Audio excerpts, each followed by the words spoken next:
Welcome to इडुवेरिया GK study. इडुवेरिया GK study में आप लोगों को स्वागत है। इडुवेरिया यूट्यूब चैनल के माध्यम से आपको अभी मैं जीव विज्ञान के उन प्रश्नों को पढ़ाने जा रहा हूं जो बहुत इम्पोर्टेंट है और जो पिछले परीक्षाओं में कई क्वेश्चन रिपीट होते आए हैं। तो कृपया वीडियो को ध्यान से देखिए। अच्छा लगे तो लाइक करिएगा, चैनल को सब्सक्राइब करिएगा, बेल आइकन दबाइएगा और उन दोस्तों तक शेयर करें जो प्रतियोगिता परीक्षाओं की तैयारी कर रहे हैं। जीव विज्ञान शब्द का प्रयोग सबसे पहले किसने किया? वॉन माल ने। किसने किया? वॉन माल ने। देखिएगा ये क्वेश्चन ऊपर कट गया है। क्वेश्चन है जीव विज्ञान यानी बायोलॉजी शब्द का प्रयोग सर्वप्रथम किसने किया? वॉन माल ने किया। वॉन माल ने बायोलॉजी शब्द का सबसे पहले प्रयोग किसने किया? सर्वप्रथम प्रयोग किसने किया? वॉन माल ने। जीव विज्ञान के जनक फादर ऑफ बायोलॉजी किसको बोला जाता है? अरस्तु को। जीव विज्ञान के जनक फादर ऑफ बायोलॉजी अरस्तु को बोला जाता है। जंतु विज्ञान के जनक कौन होता है? जूलॉजी जिसको बोलते हैं, उसका भी अरस्तु है। जंतु विज्ञान के जनक कहलाते हैं अरस्तु। वनस्पति शास्त्र का जनक कौन है? थियोफ्रास्टस। वनस्पति शास्त्र। बॉटनी का कौन है? थियोफ्रास्टस। वनस्पति शास्त्र का जनक थियोफ्रास्टस। चिकित्सा शास्त्र का जनक कौन है? हिपोक्रेटस। चिकित्सा शास्त्र का जनक किसे कहा जाता है? हिपोक्रेटस को। चिकित्सा शास्त्र का जनक किसे कहा जाता है? हिपोक्रेटस को। वनस्पति शास्त्र का जनक थियोफ्रास्टस, चिकित्सा शास्त्र का जनक हिपोक्रेटस। बॉटनी शब्द की उत्पत्ति किस भाषा से हुआ है? ग्रीक भाषा से हुआ है। बॉटनी शब्द की उत्पत्ति किस भाषा से हुई है? ग्रीक भाषा से हुआ है। हिस्टोरिया प्लैंटारम पुस्तक के लेखक कौन है? थियोफ्रास्टस। हिस्टोरिया प्लैंटारम पुस्तक के लेखक कौन है? थियोफ्रास्टस। हिस्टोरिया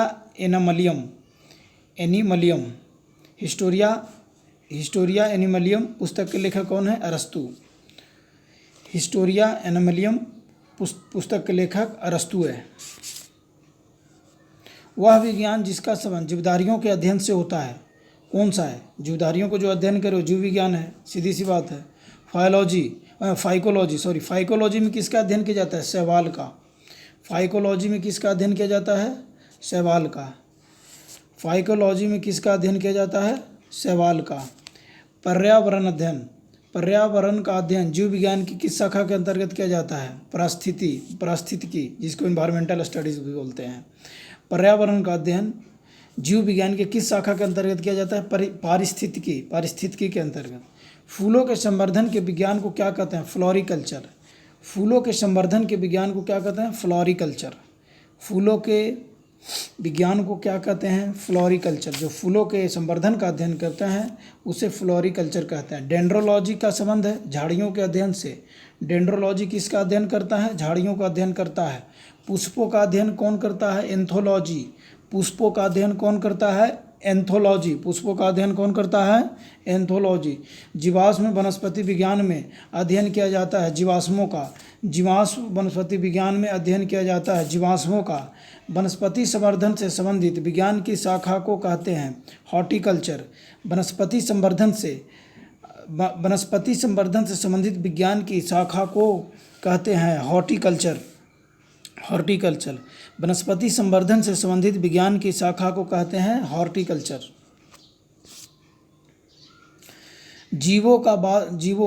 वनस्पति संवर्धन से संबंधित विज्ञान की शाखा को कहते हैं हॉर्टिकल्चर। जीवों एवं वातावरण की अंतर अभिक्रिया से संबंधित जीव विज्ञान की शाखा कहलाती है पारिस्थितिकी। जीवों एवं वातावरण की अंतर अभिक्रिया से संबंधित क्या विज्ञान कहलाएगा? पारिस्थितिकी, जो वातावरण के अध्ययन में करता है। वनस्पति विज्ञान की वह शाखा जिसमें शैवालों का अध्ययन किया जाता है फाइकोलॉजी। जो शैवाल का अध्ययन किया जाता है उसको फाइकोलॉजी बोलते हैं। सिल्वीकल्चर वनस्पति विज्ञान की वह शाखा है जिसमें वन के विकास का अध्ययन किया जाता है। सिल्वीकल्चर किसका अध्ययन करता है? वन के विकास का अध्ययन किया जाता है। स्पर्मोलॉजी में किसका अध्ययन किया जाता है? बीज का। स्पर्मोलॉजी में किसका अध्ययन होता है? बीज का। एग्रोएस्ट्रोलॉजी, एग्रोएस्ट्रोलॉजी में अध्ययन होता है घासों का। एग्रोएस्ट्रोलॉजी में अध्ययन होता है घासों का। एग्रोएस्ट्रोलॉजी में अध्ययन होता है घासों का। पीडोलॉजी में अध्ययन किया जाता है भूमि का।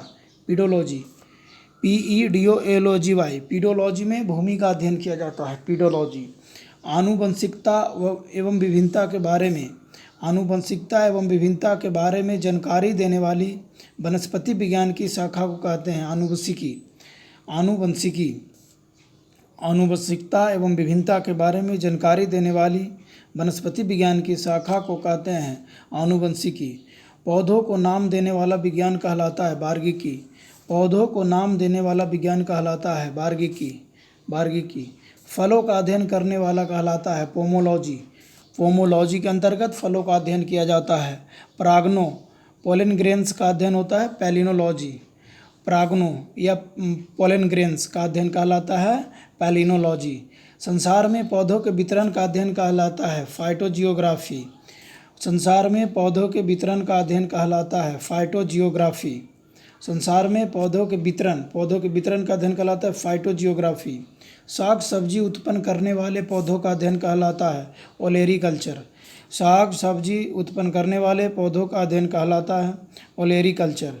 वार्षिक वल्यों का अध्ययन कहलाता है डेंड्रोक्रोनोलॉजी। वार्षिक वल्य यानी एनुअल रिंग्स का अध्ययन कहलाता है डेंड्रोक्रोनोलॉजी। वार्षिक वल्यों एनुअल रिंग्स का अध्ययन कहलाता है डेंड्रोक्रोनोलॉजी। डेंड्रोक्रोनोलॉजी।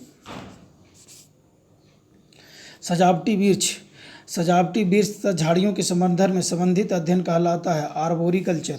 सजावटी वृक्ष तथा झाड़ियों के संवर्धन से संबंधित अध्ययन कहलाता है आर्बोरिकल्चर। पौधों की आंतरिक संरचना का अध्ययन कहलाता है शारीरिकी। पौधों की आंतरिक संरचना का अध्ययन कहलाता है शारीरिकी। पादप विज्ञान की शाखा कवक शास्त्र में किसका अध्ययन किया जाता है फफूंद का। पादप विज्ञान की शाखा कवक शास्त्र में किसका अध्ययन किया जाता है फफूंद का। एग्रोफोरेस्ट्री, एग्रोफोरेस्ट्री में किसका अध्ययन किया जाता है वनों के लिए वृक्ष लगाना नहीं, फसल काटने के बाद वन लगाना नहीं, कृषि के साथ उसकी भूमि पर काष्ठीय बारहमासी वृक्ष लगाना। एग्रोफोरेस्ट्री, एग्रोफोरेस्ट्री कहलाता है कि कोई भी भूमि पर कृषि के साथ साथ उसी भूमि पर काष्ठीय बारहमासी वृक्ष लगाना, जो 12 मास में कटते हैं वो ऐसा वृक्ष लगाना एग्रोफोरेस्ट्री कहलाता है कृषि के साथ साथ। वृक्ष संवर्धन किसका अध्ययन है वृक्षों की खेती की, वृक्षों एवं वनस्पति की खेती का। वृक्ष संवर्धन किसका अध्ययन है वृक्षों एवं वनस्पति की खेती का। जीव द्रव के पृथक्करण एवं संयोजन से संबंधित वनस्पति विज्ञान की शाखा कहलाता है टिश्यू कल्चर। जीव द्रव के पृथक्करण एवं संयोजन से संबंधित वनस्पति विज्ञान की शाखा कहलाती है टिश्यू कल्चर। Tissue culture. निम्नलिखित में से कौन सा एक सुमेलित नहीं है। सब्जियों की खेती हॉर्टिकल्चर, ये गलत है। हॉर्टिकल्चर, सब्जियों की खेती हॉर्टिकल्चर, ये गलत है। फूलों की खेती फ्लोरिकल्चर कहलाता है। फसलों की खेती एग्रोनॉमी कहलाता है। फलों की खेती पोमोलॉजी कहलाता है। UPPCS में पूछा हुआ क्वेश्चन है। सब्जियों की खेती को हॉर्टिकल्चर नहीं कहते हैं, यह सुमेलित नहीं है। बाकी फूलों की खेती को फ्लोरिकल्चर, फसलों की खेती को एग्रोनॉमी, फलों की खेती को पोमोलॉजी कहा जाता है। निम्नलिखित में से किसके बार्गिकी का पितामह कहते हैं। लिनियस को वर्गीकी का पितामह कहा जाता है।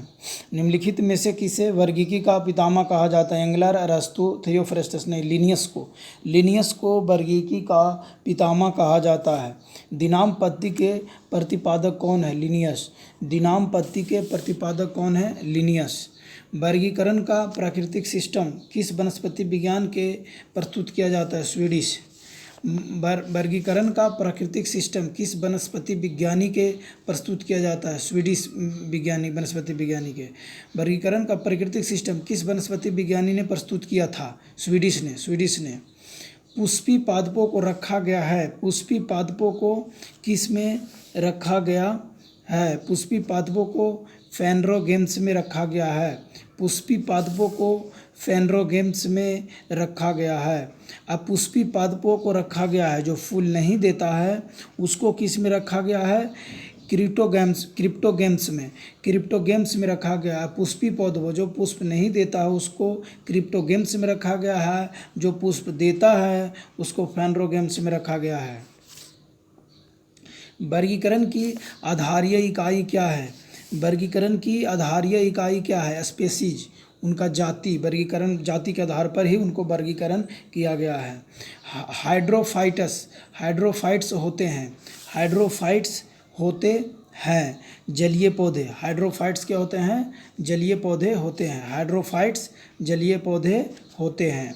दिनाम पद्धति का अभिप्राय है पौधों के नामों को 2 शब्दों में लिखना जो बताते हैं उनके वंश एवं जाति। द्विनाम पद्धति का अर्थ है, अभिप्राय है पौधों के नामों को 2 शब्दों में लिखना जो बताते हैं उनके वंश तथा जाति। क्या बताते हैं? उनको वंश तथा जाति। जाति तथा किस्म नहीं, गुण तथा कुल नहीं, कुल तथा वंश नहीं, वंश तथा जाति बताते हैं। द्विनाम पद्धति का अभिप्राय है पौधों के नामों को 2 शब्दों में लिखना है जो बताते हैं उनके वंश तथा जाति। जिन पौधों पर बीज बनते हैं किंतु पुष्प नहीं लगते कहलाते हैं। जिन पौधों पे बीज बनते हैं परंतु पुष्प नहीं लगते हैं क्या कहलाते हैं? अनावृत बीजी कहलाते हैं। अनावृत बीजी कहलाते हैं। जिन पौधों पर बीज बनते हैं किंतु पुष्प नहीं लगते हैं अनावृत बीजी कहलाते हैं। जिन पौधों पर बीज बनते हैं किंतु पुष्प नहीं लगते अनावृत बीज कहलाते हैं। जीवाणु की खोज किसने किया था? लीवेनहॉक ने। जीवाणु का खोज किसने किया था? लीवेनहॉक ने किया था। जीवाणु का खोज लीवेनहुक ने किया था। जीवाणु से संबंधित निम्न कथनों में कौन सा सही है? जीवाणु से संबंधित निम्न कथनों में कौन सा सही है? अधिकांश जीवाणु विविध पोषी होते हैं किंतु कुछ स्वपोषी होते हैं। ये सही है। सभी जीवाणु स्वपोषी मतलब स्वयं भरण पोषण करते हैं? नहीं। सभी जीवाणु विविध पोषी होते हैं? नहीं, ये भी गलत है। सभी जीवाणु प्रकाश संश्लेषी होते हैं? नहीं, ये भी गलत है। अधिकांश जीवाणु विविध पोषी होते हैं किंतु कुछ स्वपोषी होते हैं। अधिकांश जीवाणु विविध पोषी होते हैं किंतु कुछ स्वपोषी होते हैं। जीवाणुओं को पौधा माना गया क्योंकि इनमें कठोर कोशिका भित्ति होती है। जीवाणुओं को पौधों माना गया है क्योंकि इनमें कठोर कोशिका भित्ति होती है। जीवाणुओं को पौधे माना गया है क्योंकि इनमें कठोर कोशिका भित्ति होती है। जीवाणु कोशिकाओं में नहीं होता है सूत्रकणिका। जीवाणिक कोशिकाओं में नहीं होता है सूत्रकणिका। जीवाणुओं की साधारण आकृति क्या होती है? जीवाणुओं की साधारण आकृति क्या होती है? छड़ रूपी होती है। क्या होती है?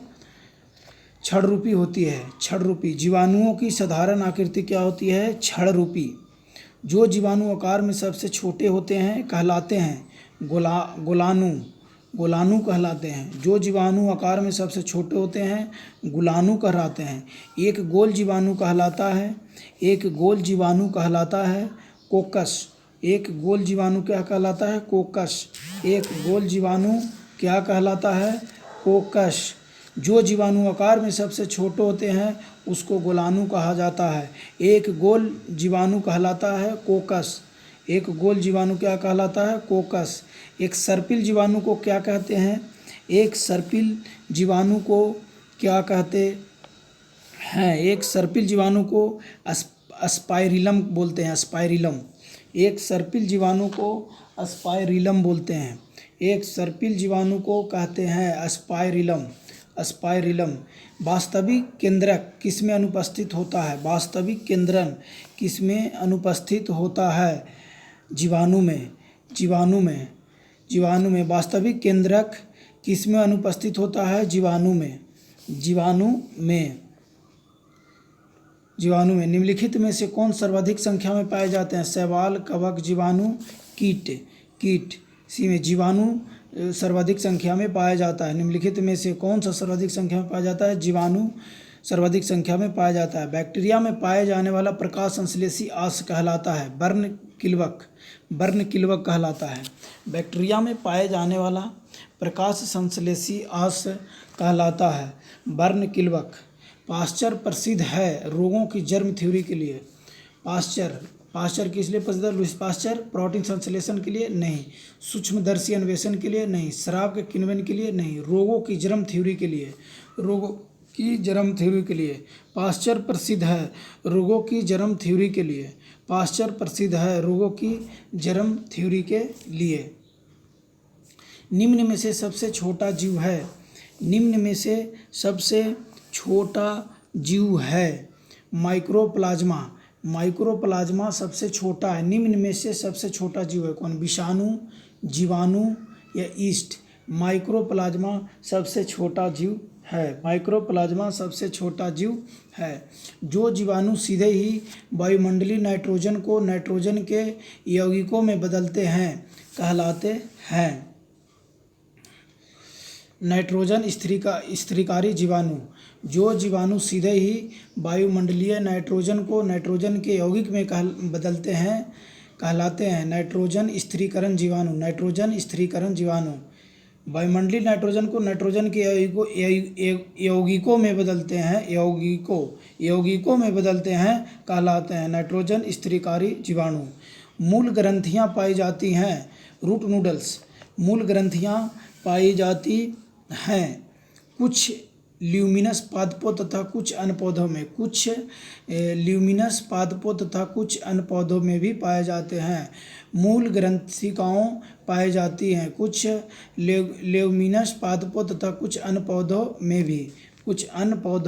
में भी। अधिक नमक वाले अचार में जीवाणु जीवित नहीं रह पाते हैं क्योंकि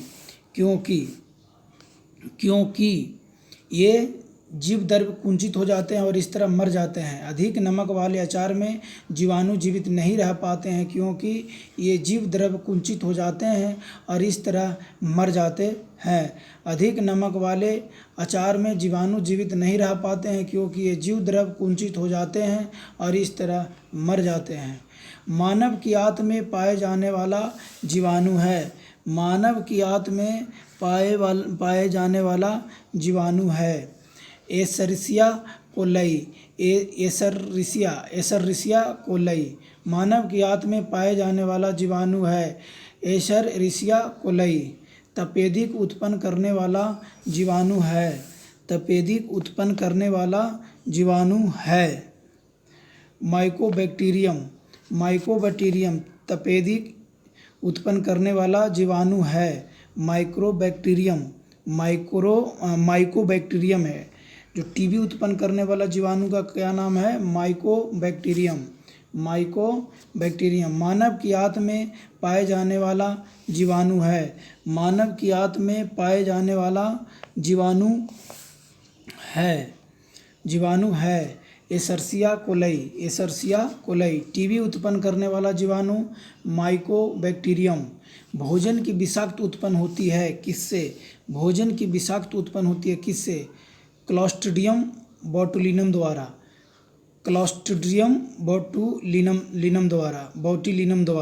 भोजन की विषाक्तता उत्पन्न होती है क्लॉस्ट्रिडियम बोटुलिनम द्वारा। एंटीबायोटिक्स अधिकांशतः प्राप्त होते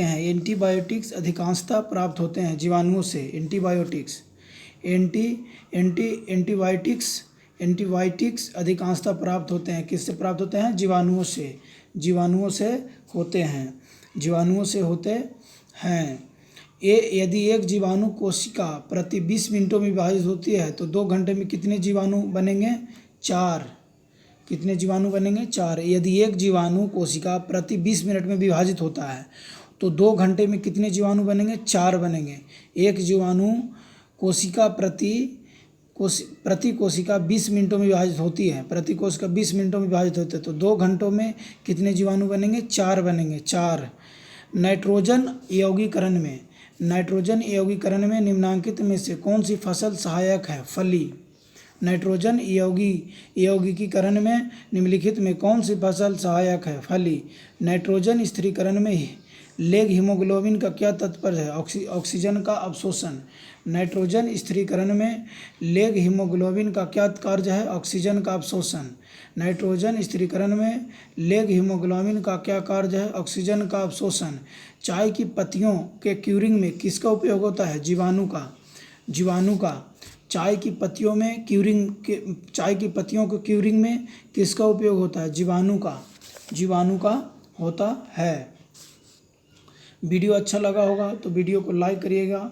वीडियो यदि आप लोग को पसंद आया होगा तो वीडियो को लाइक करें, चैनल को सब्सक्राइब करें, बेल आइकन प्रेस करें और उन भाइयों तक शेयर करें जो प्रतियोगिता परीक्षाओं की तैयारी कर रहे हैं, चाहे वह स्टेट लेवल का हो, चाहे कोई भी जॉब का हो। ये ज़रूरी एग्ज़ामों में आता है।